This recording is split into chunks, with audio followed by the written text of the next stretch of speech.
This is Pantheon Plus, a podcast where we go beyond tights and flights to explore other genres and movies from the past. Each month we'll have a theme. This month we honor tournaments and movies. Each week we'll pick a movie that features some kind of tournament competition. It's Pantheon Plus Tournament Edition. As we enter the final round, so to speak, we break away from all the martial arts action and move to a completely different genre, the Western. It's Sam Raimi once again, which I think marks his fifth movie that we've reviewed on this podcast. With his cult classic from 1995, again, another 1995 film, it's The Quick and the Dead. The Quick and the Dead is this year's wildest ride. Sharon Stone has never been better. Want to play poker with me, little lady? Looks like you're having a pretty good time playing with yourself. Action-packed and right on target. Great fun. You're pretty. You're not. Don't miss it. Why are you doing this to me? Who are you? Sharon Stone, Gene Hackman. The Quick and the Dead. Rated R at theaters now.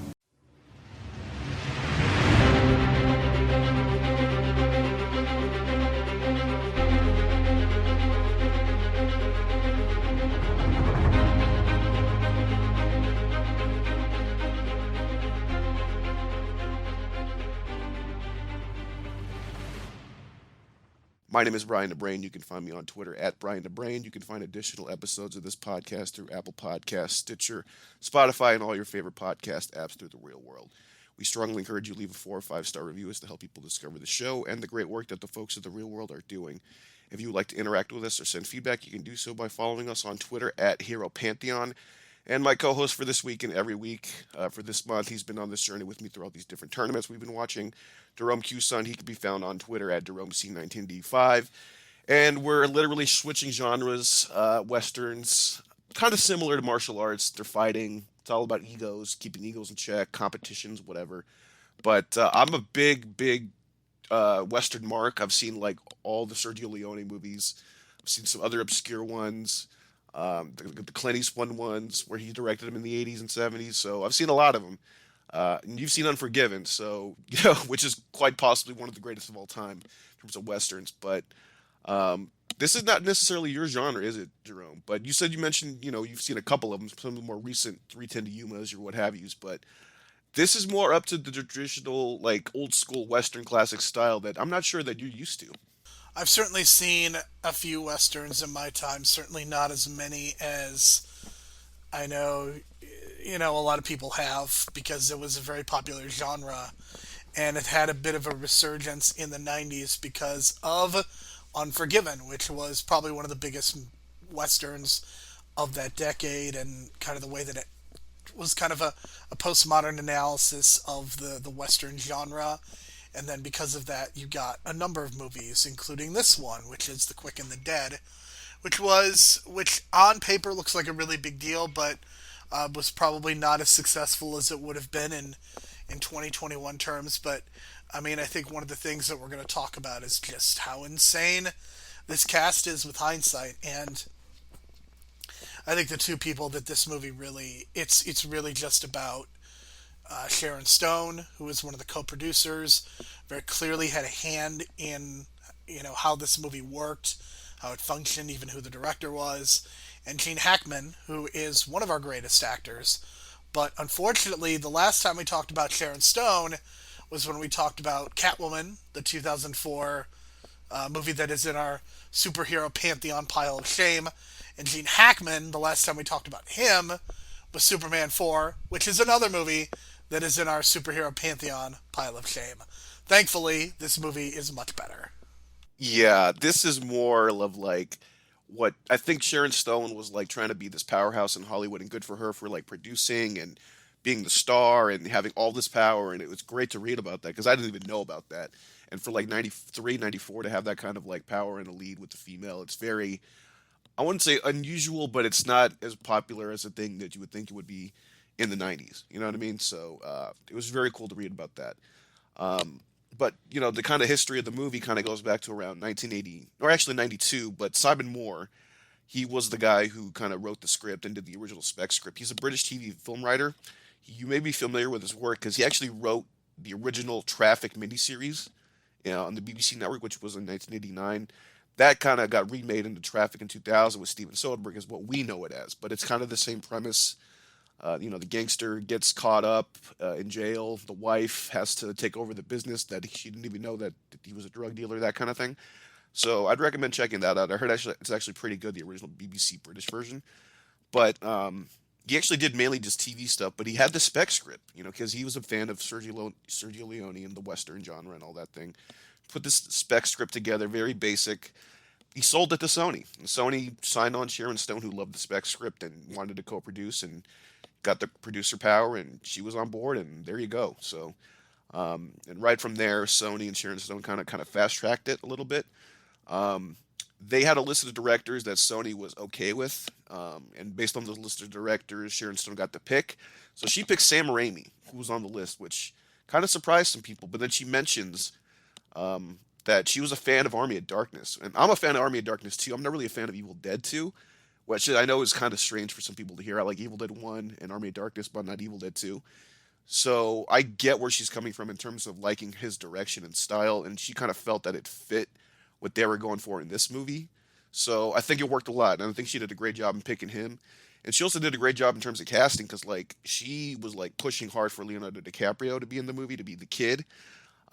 Originally, Sam Rockwell was offered the role, which would have been really good as well. But Leonardo DiCaprio, I think, in this role kind of made it his own. You know what I mean? With his cocky attitude and the way he looked at the time in '93 when he filmed the movie, when he was kind of skinny and literally like a kid. So I thought a great job by Sharon Stone in casting him. And she also had a role in casting Russell Crowe in the movie. And Russell Crowe, at this point, was just doing, I think, Australian movies. This is his first American movie. No one knew who he was, and even the American producers were like, "Who is this guy?" But Sharon Stone was really pushing for him and like put her foot down to cast him. So that was really cool of her to do, because this is his breakout role in America, and he did a great job too as well. So you got Russell Crowe, Sharon Stone, and Leonardo DiCaprio as your top three protagonists in the movie, and you know what I mean. And those are some crazy names in hindsight, just crazy names. And the fact that DiCaprio, I think at this point, was just doing Growing Pains. What else? Marvin's Room had not come out yet. This was before Romeo and Juliet, so this might have been actually the first movie where he dies on screen. The whole joke about DiCaprio dying on screen with Titanic and all that. I think it actually starts here, because he dies in the movie, and then after this, he dies in Romeo and Juliet, Titanic. List goes on, and the joke goes on and on. But I thought it was interesting here that I think it starts here. And looking at his work, it's quite the streak of movies to die in. But the women loved him, so this was a great choice by Sharon Stone. I think she did a great job in terms of casting. So I think in terms of as a producer, Sharon Stone kind of has it down and knows what she's doing. Even though this movie kind of broke even a little bit and became a cult classic, I think as it like she's got an eye. You know what I mean? I think she's got an eye for producing and an eye for casting. But I don't know why she hasn't kind of gone down that road since then. But I don't know if this kind of like soured her view on it. But I don't know. I think she did a good job as producer. I would agree. I think she did a very good job as a producer for this movie, because it's not just the fact that you get the right director. I also think that you cast a lot of the right people, and I think it's unfortunate that this movie did not do better at the box office, because I think that this is certainly this is a very '90s movie in a lot of ways, but I think that you see Sam Raimi's visual style really elevate this movie in a big way, and I think that's why you bring Sam Raimi in. I think you bring him in for his visual styles, and I think that's what a lot of horror directors do really well. And even though Sam Raimi has certainly gone on to do, the Spider-Man trilogy, I think he got his start as somebody who did the Evil Dead movies, and those are very cheap movies, not cheap looking, but they did not cost a lot of money, and that's kind of where he made his bones. And I think this is kind of a logical progression to do a movie like this. And of course, you've got the entire history of cinema. You've got the entire history of the Western genre, which I am sure that there's something to that as well. That everybody, I think, wants to either direct a Western or a musical in a lot of ways, especially if you're of that generation. When, I mean, I would guess that the westerns in the 50s and the 60s are kind of the equivalent to superhero movies now, in that they are so ubiquitous, and in a lot of ways they kind of feel all very similar, but they're still a really important genre. And I can't help but compare the western genre to kind of what superhero movies are in this decade and the past decades.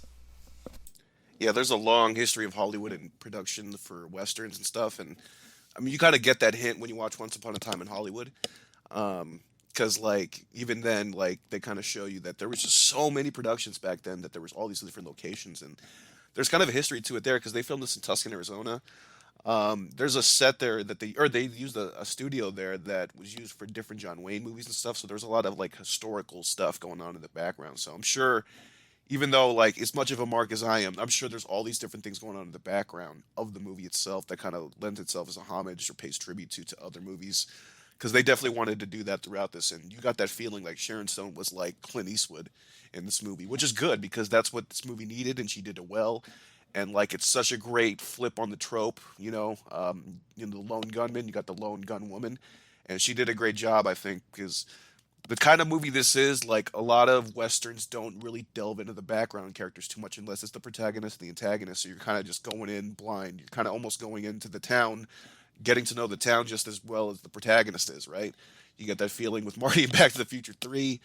I know that's kind of like a simplistic example of it, but it's almost like when Marty goes into town in Back to the Future 3, that's kind of like the cliche in every Western, and they do it here.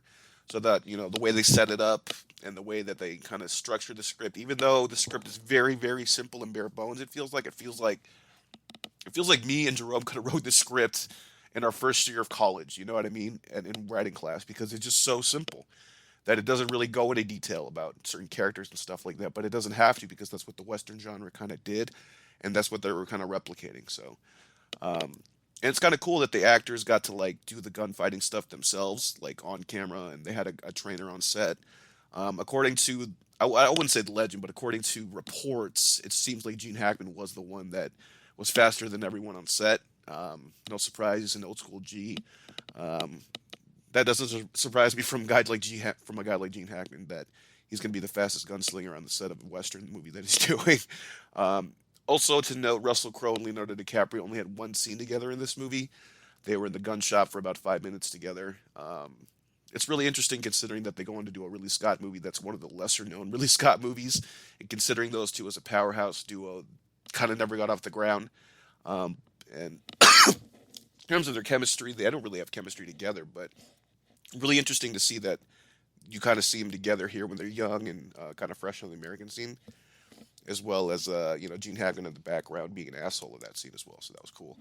A total of 11 gunfights in the film total, and I noted this because Sam Raimi made sure, because there's so many gunfights. Listen, all you wrestling promoters out there, okay? He made sure to make sure every match looked different, right? Everything he booked it like a wrestling show, basically. He said if we're gonna have all these gunfights, they all got to look unique and different. Otherwise, they're just gonna blend together. You know what I mean? So yeah, I'm calling out you indie promoters, wrestlers out there. Um, yeah, let's not have a bunch of like 5 or 6 matches with the same flips and dives and stuff. Let's mix it up a little bit.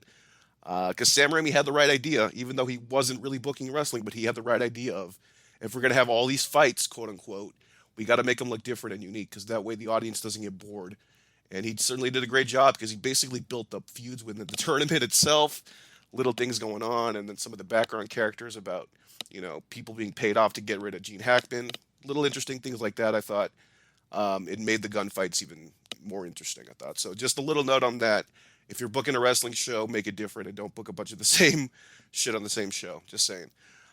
And then another interesting note here: I didn't even realize this till putting the notes together, but apparently the ending had some issues when they originally filmed it, and they hired Joss Whedon. He was a fixer back in the day. They hired Joss Whedon for one afternoon, and he fixed the movie. So there you go. And I know Joss Whedon has like a lot of shit on him right now for the Justice League thing, and it's rightfully so. And some of the behavior I've heard about on set, just kind of it's kind of sad and shocking, but you have to kind of mention here Joss Whedon was a fixer back in the day. He did fix this movie. Again, more connections to the MCU with Sam Raimi, It's always connected, right? So I just thought it was weird that Joss Whedon had his fingers in this movie or had a hand in this movie as well. And we mentioned how this movie was kind of not really a flop. I wouldn't say it was a flop domestically with a $35 million budget, which is kind of big for the time. 18 million domestically, but 48 worldwide. So I would kind of say it broke even. But I think with the cult status of the movie now, I would say it's because it's been playing on TV a lot. And I watched this movie a lot on TV, like a lot, like TBS and TNT a lot. So it's kind of, and I hadn't seen this movie in 15 years, but I just kind of remembered a lot of it beat for beat, and it really stuck out. So that kind of credit to Sam Raimi for piecing the movie together. I think for having a lot of memorable stuff for a person who hasn't seen the movie in a long time. I still remembered a lot of it. So I think credit to him on that one. But that's pretty much all the notes. There's nothing really else to talk about other than, I mentioned the Joss Whedon thing. But other than that, like I said, because of the simple script, you can't really expect too much out of this. So going into this, I think if you've never seen a Western or this kind of Western before, just kind of be prepared for the ride because you're not going to get a lot in terms of dialogue and writing, but you'll get some subtle nuances and subtle things, but that's not what the Western's all about. But in terms of what still works, it's definitely the cast. Cast is unbelievable. We already mentioned the top three. And Gene Hackman as Herod, the owner, not an owner, but the quote-unquote mayor, whatever you want to call him, of the town that he took over years ago and just became this crime boss. Again, not too much background on Herod other than what you hear about from other characters. But that's fine. And then because it's a tournament, there's just so many entrants. And because of so many entrants, so many cool actors. So we mentioned the top four. I didn't even realize Tobin Bell was in this, who's Jigsaw.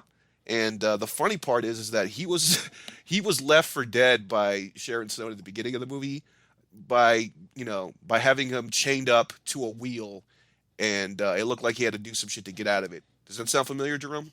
It does not. It's Jigsaw, man. That's what Jigsaw does. I've only seen one Jigsaw movie, and that's exactly what he did.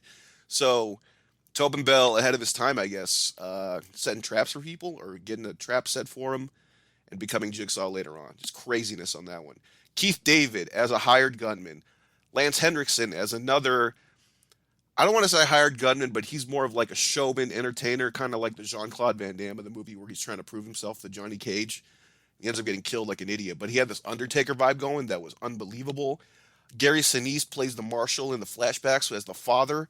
You got Mark Boone Jr., who's this, he's in Batman Begins. I forget his name. But he was in Batman Begins, the guy that hangs upside down. He was in Mandalorian last season. And then you got the neighbor from Home Alone, Jerome. The neighbor from Home Alone. I'm losing his name right now, but he plays the doctor. And he does a lot of acting with his eyes, again, like he did with Home Alone. Credit to him for being such an old school actor, to have like no lines of dialogue and have some dramatic scenes in the movie. And just an amazing cast. And then who else am I missing? I think that's pretty much all the big ones. Who am I missing, Jerome? You've got Pat Hingle, who was Commissioner Gordon in the first four Batman movies. He plays the bartender and I would say the administrator of the tournament. He is the one who writes all the names on the brackets. So he is also someone that is fairly important to the history of Batman, I would say, for playing Commissioner Gordon, and it's a pretty wild cast. Just to on the top of the call sheet, you've got, of course, Sharon Stone, who is probably best known for Basic Instinct, and she was a really big deal. And what you could see her doing in this movie is very much trying to be different, to get away from this very sexy persona that she had for herself after Basic Instinct, and she's very clearly trying to position herself in a lead role and kind of an action role that you would typically see for perhaps her male co-stars like Russell Crowe and even Leonardo DiCaprio. But here she is the lead, and I think there are times when it's really cool to have her as the lead of the movie and to not be treated like a sex object. Like, I think that's really good. Where I think the movie kind of loses itself a little bit is it seems like they're really trying to focus on the other characters as well. And it seems like in a movie that's an hour and 45 minutes to try to get so much pathos with the kid and with Russell Crowe's priest character, it just felt like it was a little too much at times. And I feel like the movie either needed to be longer to encompass more of their stories and to really hatch these characters out, or I think it needed to be, 10 to 15 minutes shorter and really just focus on the Sharon Stone character. Because, I mean, we literally don't even find out what actually happened until the end of the movie, which it's a pretty big detail. The fact that we realize it is not ultimately Gene Hackman's character that murdered her father. It's her. She's the one that killed her own father because she missed the shot. And like that is an important detail that I think it should have been revealed at the beginning of the movie and not at the end. See, this where the whole homage thing comes into play because the reason they do it at the end is because it's paying homage to the movie Once Upon a Time in the West, and that's the movie with Charles Bronson and Henry Fonda.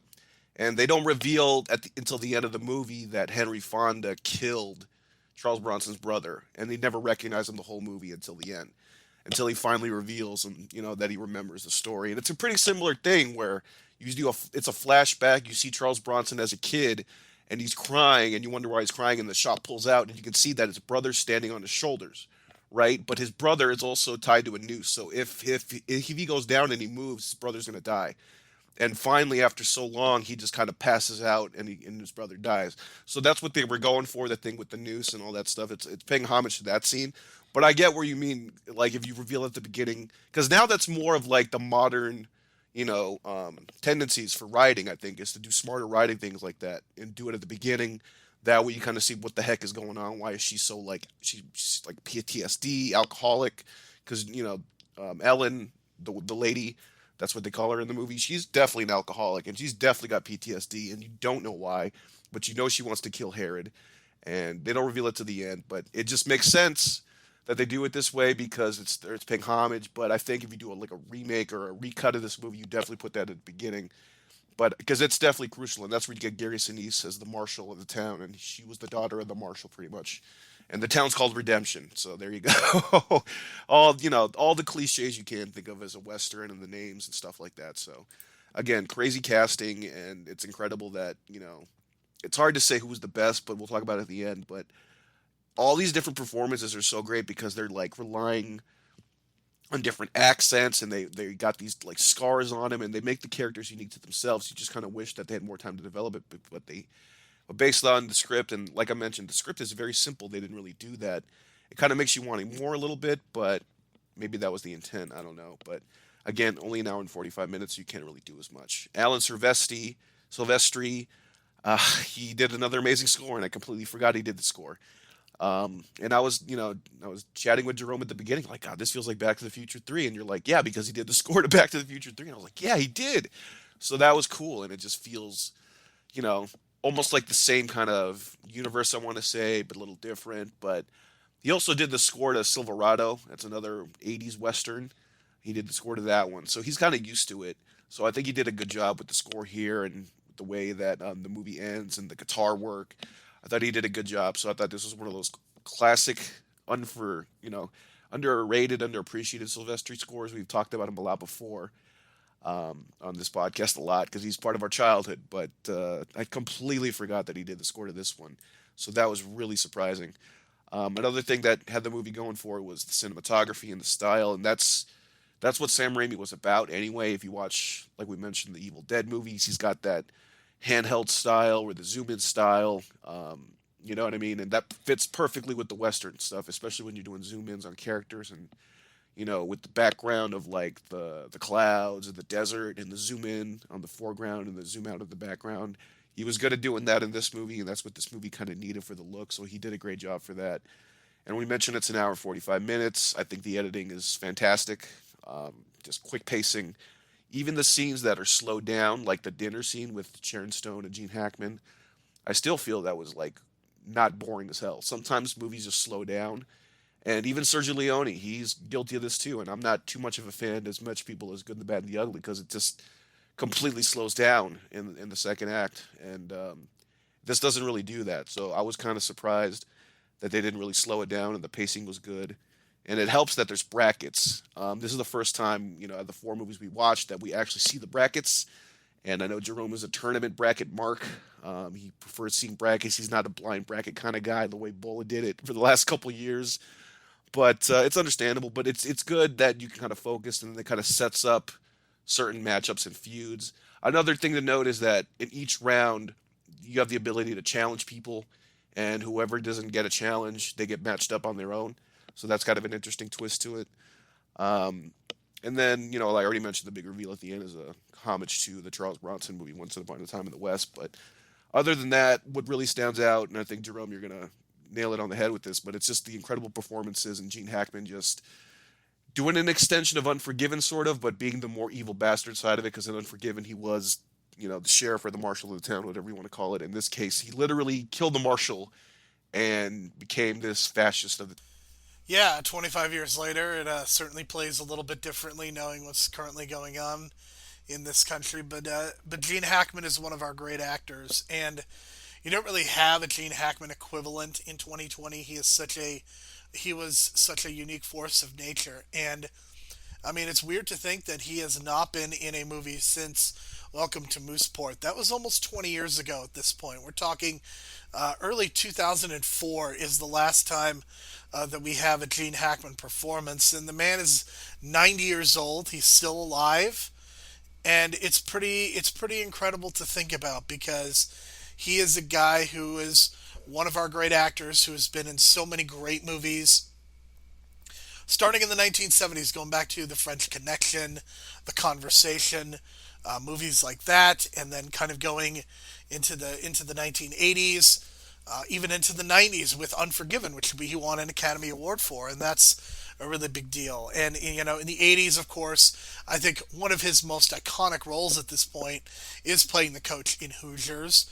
But you've also got, even in 2001, one of his last great performances, the Royal Tenenbaums. So this is a guy who's been around the block, so to speak. He's done so many genres, of course, being a part of the very first Superman and some of the sequels that came after that. So Gene Hackman is really somebody who is a big deal and who has been in a wide variety of movies. And he's somebody that we should not forget, because in any movie that he is in, he adds something to it. He is a significant positive to any film that he is a part of. And in this case, I mean, he is kind of the centerpiece, because he is the one that really has a relationship before the movie begins with everybody involved. And he is somebody who is obviously written to be very sadistic, but he is able to also be charming as well, and that's, of course, one of the great dangers of individuals like this. But Gene Hackman is so good in this role, and in every role, I would say, that he was ever a part of. And I mean, I think he lends a lot of the credibility to this movie. I think with hindsight, we can look at Russell Crowe and Leonardo DiCaprio, who've certainly gone on to have careers of their own.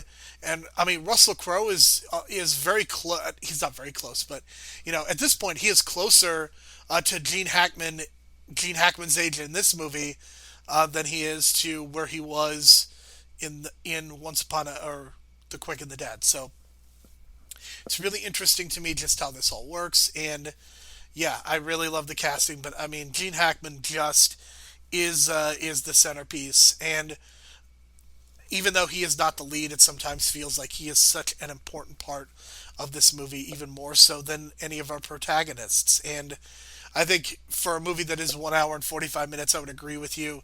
The pacing is very good. I think Sam Raimi movies are generally paced very well. He is not the type of person who likes to waste a lot of screen time, and I think any movie of his that I've seen does not feel like it's 20 to 30 minutes too long. Even the Spider-Man movies, which sometimes went at near or a little bit above 2 hours, I still think he's really good at what he does, and it makes me excited to see what he's going to do with the Doctor Strange sequel, which kind of feels like a return to kind of the horror genre to an extent, a return to the superhero genre, maybe even a return to Spider-Man a little bit. So that's all very exciting stuff. Yeah, I'm excited as well because I guess again it's perfect timing with WandaVision coming out, and that's the setup for eventually Multiverse of Madness, and that's leading to Sam Raimi. So everything's coming full circle again. So that's usually how it is on this podcast. That's pretty much all that works. The stuff that doesn't work, obviously, like I mentioned, was the script. It's just so simple, but you can easily get more out of some of those characters. But again, that's not what they were going for. Plus, with the rush kind of production of it all and the pre-production, didn't really have time to kind of fix up the script. And it was just the one writer, so it is what it is. But again, they were just kind of trying to match the Western genre. And because if you watch a lot of Western movies, like I said, a lot of these characters they don't really get into, and there's some mystery to them because they don't really delve into some of these side characters, which is kind of sad.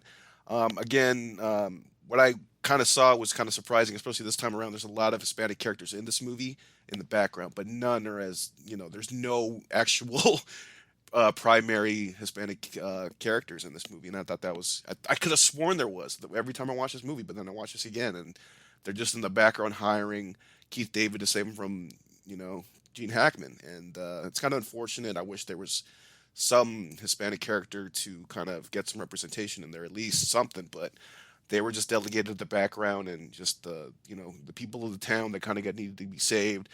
Kind of had that vibe from Three Amigos, but at least in Three Amigos you had some of the characters actually be primary characters. In this case, they didn't really do that, which kind of sucks.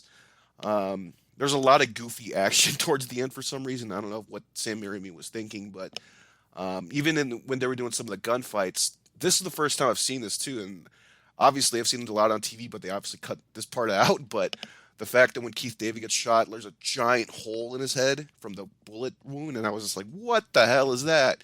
And of course, I'm thinking that's a Sam Raimiism. That's what he's gonna do. It didn't really work for me because it was just too ridiculous. Like I'm not used to that in westerns, and I guess I've just seen this movie so many times on TV that they cut that part out of it.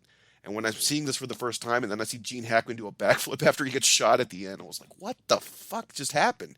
So that was completely ridiculous. But Sam Raimi has gone on noting saying that he just wanted to be different a little bit, and he had an idea for something new in the western and went for it, and he went for it. But at least he admitted it, and I don't think it was such a good idea. It kind of threw it off a little bit, especially at the end when you got Gene Hackman doing a backflip for some reason. The other weird thing too, and I don't know if you watched this in your version, but there's a sex scene with Sharon Stone and Russell Crowe that I didn't even realize was a thing until I saw it on Hulu. So the Hulu version, I guess, is the international version that has the sex scene. Because of the American version on the DVD, they just cut it out, and even Sam Raimi was like, "Yeah, there's no point to the scene," so they just cut it completely. But some producers snuck it in on the international version, so they just had to get it in there, even though it kind of contradicts a little bit of what Sharon Stone's character was trying to do. But again, at the same time, if you do watch the scene, she kind of justifies it by saying, like, "Listen, the finals are tomorrow. We could be dead. I'm horny. You're horny. Let's just fucking have have some quick sex and fucking get on with it, man." So if you saw that version, which I didn't even see until recently, that was a shocker to me. But it doesn't really work within the context of it all. But they just threw it in there. So that's kind of what I had. I don't know if you noticed some other things that didn't work for you. It's a very weird scene that doesn't work. I think that's the way that I would classify that scene because it is also on the Amazon Prime version as well. And yeah, I think you mentioning the lack of Hispanic characters, I think it's also worth mentioning the way indigenous characters are treated as well. They are generally treated horribly in westerns, and it's not as bad here, but it's certainly not great either. The goofy stuff with the holes in the head, that definitely felt like Sam Raimi making some choices. And I certainly understand like what he's doing and why he's doing it, because Sam Raimi, this is just the kind of goofball that he is. But does it work totally? It does not. And I think that, especially because you and I both know that Gene Hackman is not doing backflips. I mean, let's just be honest about that. So it was a little too goofy for my tastes, but it is consistent with Sam Raimi's sensibilities as a director, and I get it, even if I'm not totally sold on it and not as much of a fan. I think the thing that I walk away from this movie and from Tournament Month in general is this is the movie that clearly invests the most in the individual characters. I mean, Mortal Kombat is IP. It's kind of a branding thing. Like the characters are the characters, and that movie is just more about like it being Mortal Kombat. And to an extent, I think Bloodsport, the characters are very broadly written, and you don't get those dialogue scenes like you get in this movie. Like this is probably the most dialogue heavy movie that we have done this month, and I think a lot of that has to do with the fact that it is a western versus a kung fu or a martial arts movie like we have been doing before. But I think what I appreciated is just having a little bit more dialogue and spending a little bit more time with the characters. And even though there are a lot of gunfight scenes, and that's kind of what keeps the movie moving in a positive way, I am happy about the fact that we got to know these characters a little bit better, and there was some quality acting across the board. In fact, I would say Sharon Stone, Russell Crowe, Gene Hackman are really good. Leonardo DiCaprio still feels like kind of a kid actor in this movie, and his performance does not totally work for me, but it's obvious that you could see the star power there and just what that meant. So, I would say like if I were to give this movie a star rating, it would probably be like 3.5 stars out of 5, and I think that makes it a pretty good movie. And like the thing is like movies don't always have to be the greatest thing in the world or the worst thing in the world. Like there are some movies that are fine and pretty good, and I would consider this movie to be pretty good. I think it certainly has its flaws, but it's also extremely entertaining and a very easy watch, and a fun historical footnote for a lot of the people involved, because this is nobody's peak, but you are catching people at interesting points in their career, with Sharon Stone coming off of Basic Instinct, Sam Raimi coming off of Army of Darkness. This is just before Russell Crowe and Leonardo DiCaprio have their explosion into superstardom. This is kind of the beginning of the end for Gene Hackman in his career. So it's a fascinating footnote and a pretty good movie. Yeah, and that's kind of what I was going for this month. You know what I mean? I know tournament month has certain implications of it. It's not just martial arts movies, but I'm glad that the movies that I chose this month were all under 2 hours and they were paced really well, and you had fun with them. And that's kind of what I wanted, and that's kind of what some of these tournament movies kind of lend themselves to because of the writing and of the basic structure of it all. With a tournament, you have to fill it in with all these characters, and then because of that, you get to explore these characters. And I think that's what Quick and the Dead obviously did much better than the other ones. But again, it's just a switch of genres. But I thought it was fun, especially when you get to see the brackets too, and then you can follow everything. I thought they just did a really good job at all of that, kind of taking the elements that we kind of lacked in some of the other movies we watched, and kind of you can see them how they did it well here, and just turned it up with the acting. So, movie's MVP, going to go with Sam Raimi. I felt like he had to take all these actors and, not necessarily egos, but he took all these actors and put them in certain roles and made them put them where at their strengths. You know what I mean? Especially a guy like Keith David, who hardly has had any dialogue in this movie, but just sometimes he's just sitting in the background in the earlier scenes and just looks like a fucking mysterious badass. You know what I mean? And I thought some of that direction has to credit itself to Sam Raimi for having all that stuff layered at the background and stuff like that too. So there's all these different things going on, and I felt like he just pulled everything together, and he did it with his style and was able to use his style on the budget that he was given. Despite how much, the grossing and everything, he still did a good job with the budget he was given, I think. And performance, this is going to be tough, but I'm going to go with Gene Hackman. Hell of a lot of great performances in this movie, like you mentioned, with all these different actors and stuff, but he was just tremendous. And he's I think the one scene that kind of sticks with me is the scene where he kills Keith David, who was the hired gun by the town, and he's just looking at all the people and like, you think, you can just hire some guy to kill me. I've been so good to you. And he's doing a fascist, like, speech to these people. And it's just, like, haunting and it's disturbing. And he's like, oh, you got all this money to hire this hired gun, but not enough, money to give me in taxes, which is a total, like, fascist thing to say. So it's just, he did a hell of a job. And considering the cast that he was with, man, he was just on a different level than all of them. We are very much in agreement on the performance. I don't think there's really even an argument to be made. I think Russell Crowe is very good, but I think Gene Hackman gets so much to chew on in all of his scenes just about. and that's what makes this movie work. I think if Gene Hackman is not in this movie and you have somebody else, a lesser known, in this role, then it probably doesn't work as well. But it absolutely does work, and I think a lot of that has to do with Gene Hackman's performance. I'm going to go a little bit of a different route on the movie's MVP. I'm going to give it to Sharon Stone because Sharon Stone is not the director, but she is the one that seemed to facilitate a lot of this movie as a co-producer, trying to do something different for herself, get away from the kind of role that she was playing in Basic Instinct, and go with something that was typically more for dudes. Like in a lot of instances, it would be a male that would be in the lead role, and you might not even get any women except for the ones who are playing the sex workers. So just based on the fact that she is the one who identified Sam Raimi to be the director, the fact that she fought so hard to get Leonardo DiCaprio and Russell Crowe cast in this movie, and it seems like she was very much the engine that was kind of driving this movie. I'm going to give her the MVP award, although Sam Raimi is certainly an excellent choice as well. Yeah, no argument for me on that one. And it's really cool to see Sharon Stone in this kind of position of power in Hollywood, and it's rare to see that, but we'll see. I'll look into it more. I'm kind of curious now as more to what other movies he has produced, but I don't know. Maybe she should go back to producing because she's got some. I think in order to be a producer in Hollywood, you have to stand your ground, and I think she doesn't take shit from people as most would, because I think she's got that right attitude of like a producer's attitude where you just put your foot down. This is what I want.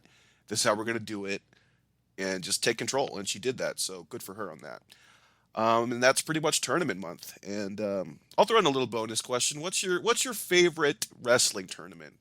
Just off the top of your head. I guess I would say King of the Ring '93, just because it's one of the first ones I remember. Bret Hart, and despite what people think, I like WrestleMania 4.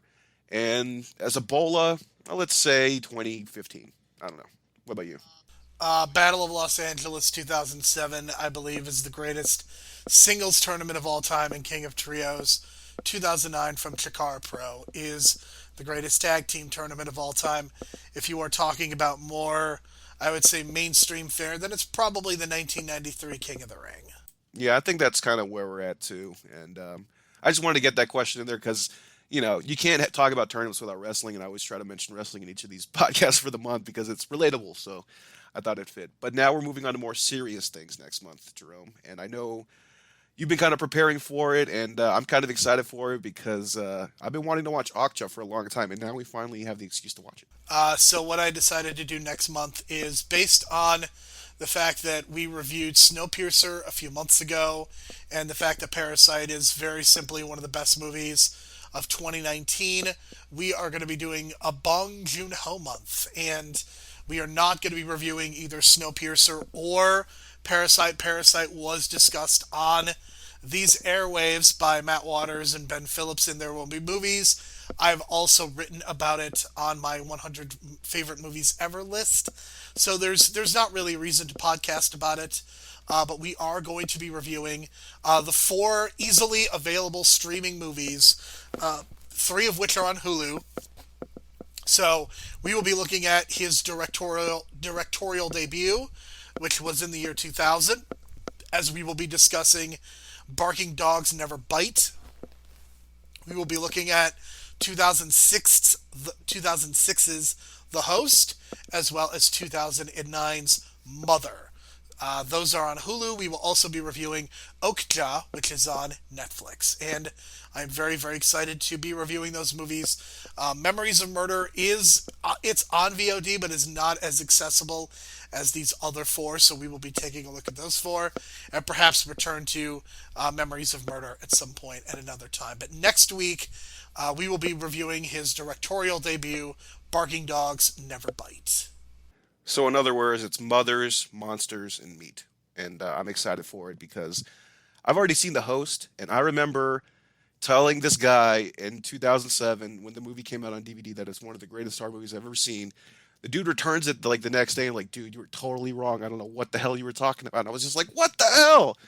But if you look at the rating, The Host is highly acclaimed by a lot of people, and it's on the maybe top 3 monster movies of all time. all time. So we're excited for that. Anything else you want to add to that, or? Nope, that is what we are doing next month, and I'm very excited to get going with Bong Joon Ho month. All right, for sure. So it's been a blast doing this tournament month here in January. The NFL playoffs are about to hit their crescendo soon as this comes out. So hopefully Tom Brady's not in the playoffs by then. So that's it for me, and we'll see you next week. Well, you just mentioned Tom Brady, and if there's one thing he is definitely not, he's neither quick nor dead.